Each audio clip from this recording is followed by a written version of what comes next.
Merhaba arkadaşlar, yepyeni haberlerle karşınızdayız. Birsen Altuntaş dava sürpriziyle gündem oldu. Elçin Sango'ya cevabı gecikmedi.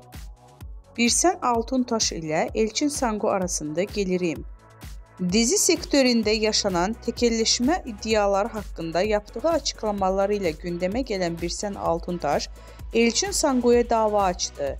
İkili arasında yaşanan atışmalardan sonra Elçin Sango Birsel Altuntaş'a gerilmişti. Elçin Sango Birsel Altuntaş'a sürpriz yapacağını söyleyerek kavganın fitilini ateşlemişti.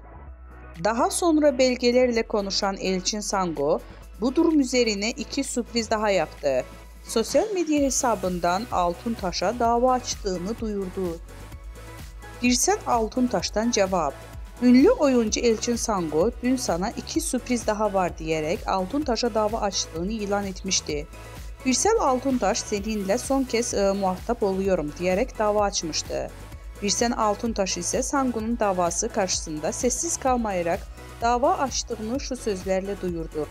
Bugüne kadar işlerini hep zorbalıklarla yürütmeye çalışan Elçin Sango, benim de sana küçük bir sürprizim